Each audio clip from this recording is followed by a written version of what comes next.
Shabbat Shalom. Shabbat Shalom. My name is Rabbi Tyler Dratch. I'm your rabbi.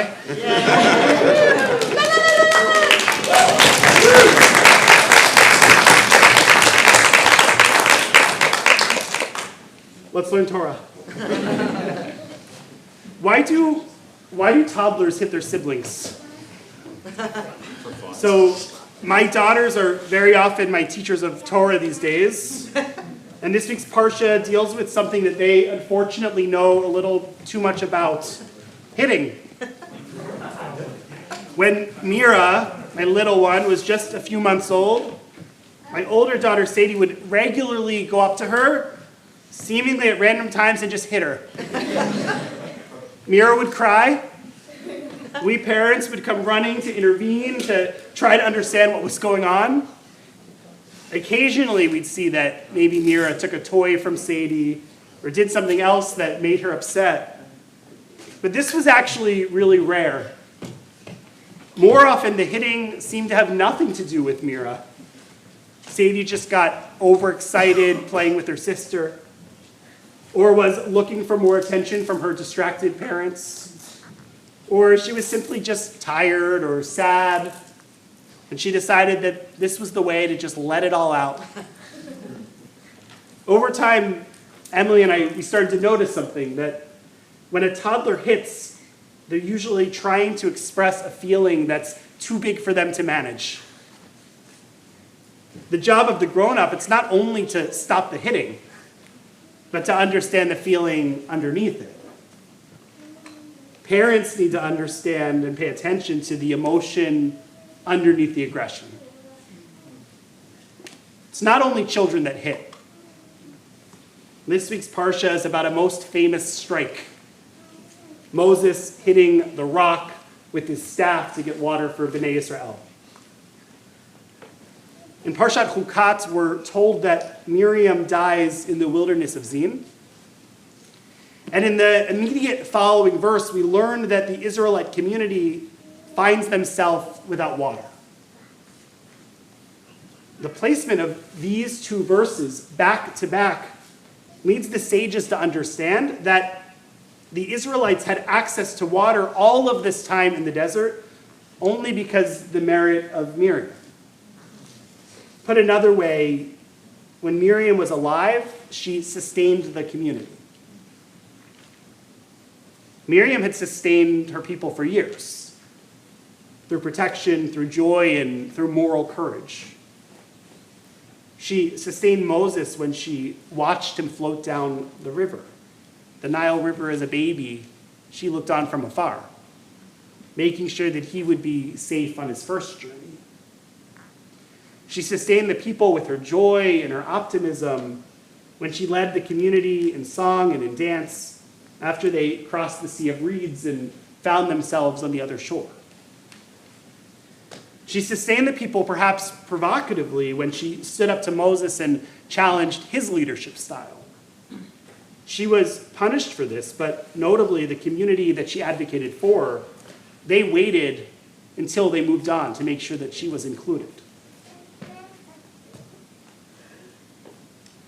Miriam, she served as the spiritual engine of the people nearly her entire life. The leadership of Israel had always came in three. It was Moses and Aaron and Miriam. And without their sister, the community is literally about to die of thirst. In this void, after the loss of Miriam, you can only imagine Moses' grief. He grieves because he knows how much these people need her. And he grieves for all of the moments that Miriam was there for him. I imagine him feeling uncertain about where to go next and profoundly lonely without his sister. There is no water for the Israelites to drink, but you can imagine there must have been an outflowing and an overflowing of tears. The Torah doesn't tell us about the tears or the mourning or the remembering. It doesn't describe a process of a community pausing to take a deep breath, to sit shiva. It doesn't tell us any of this because once Miriam dies, the Israelites are thirsty. They can't focus on their grief in a moment when, to them, there are more pressing, more urgent concerns that have come to the forefront. So the Torah gives us the verse about Miriam's death, and then the verse about the Israelites' complaint to Moses and Aaron with no interruption. The underlying feelings of grief, of fear, of sadness, they all go unacknowledged. And what does the community do? They approach Moses and Aaron together, angry and demanding action. The people quarreled with Moses. If only we had perished when our brothers perished by God's will. Why have you brought God's congregation into the wilderness for us and our livestock to die there? Why did you make us leave Egypt to bring us to this wretched place? A place with no grain or figs or vines or pomegranates. There's not even water to drink. The Israelites' words, they're demanding. Moses, why can't you provide us water? You're supposed to be our leader. You're supposed to protect us from thirst and from pain and from fear. Underneath all of it, they're mourning. Where is our well? The one who sustained us is no more, and now we're sitting in grief. So what does a grieving little brother do when confronted by an equally grieving community? He too wants the pain to go away. He so desperately wants the water to flow once more. So he takes his staff, and instead of pausing to speak to the rock as God has commanded it, do you know what he does, Naomi? He strikes it.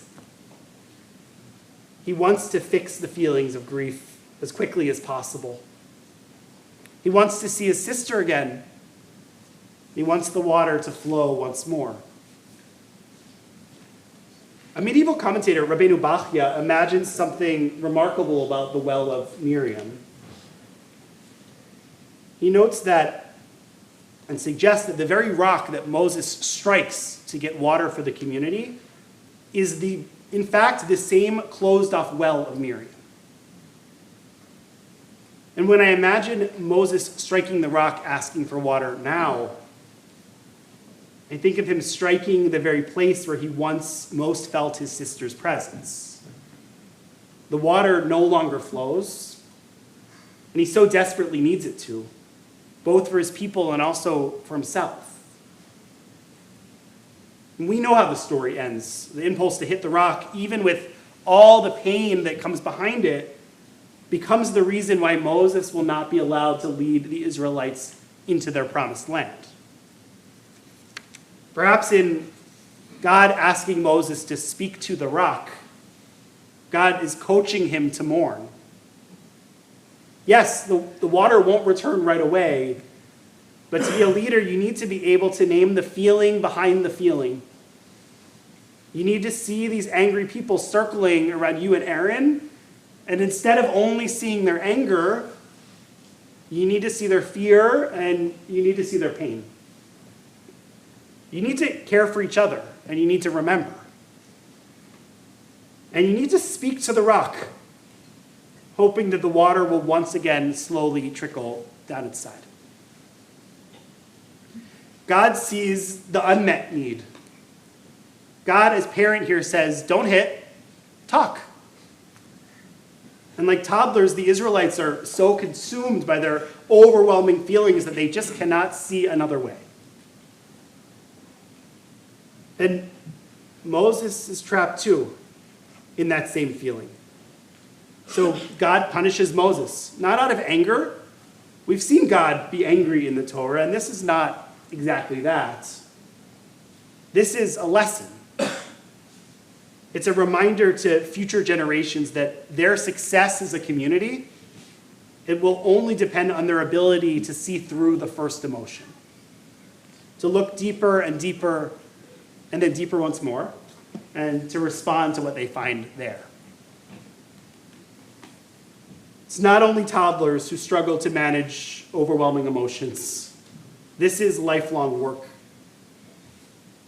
Even as adults, anger often becomes the first emotion we show, right? while deeper emotions remain hidden beneath the surface. Beneath anger, there's often grief. Beneath outrage, there's often fear. And beneath harshness, there's just too often pain. God is described in Torah as erech apayim, or slow to anger. And perhaps that's the spiritual challenge of Chukat. To become people who don't just stop at that first emotion, but look beneath the surface. To be people who resist the impulse to strike, and instead become the people that speak.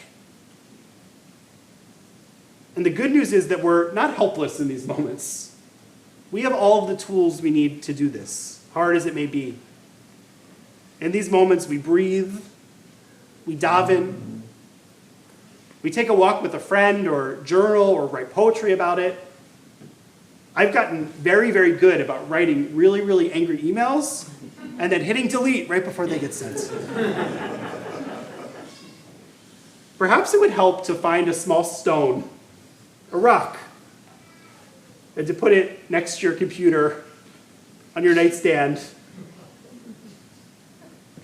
It would be a reminder that in those moments of anger, you could talk to the rock. To spend an extra moment to get in touch with ourselves and our pain, that's how we heal. You know, Jewish tradition teaches that both Moses' staff and Miriam's well were created on the eve before the first Shabbat. From the very beginning, and I mean Bereshit, the beginning, force and healing, they've both been a part of the human story. So perhaps the question's always been the same. When we're hurting, what will we reach for? The rod or the rock? Don't hit. Talk to the rock. Shabbat shalom.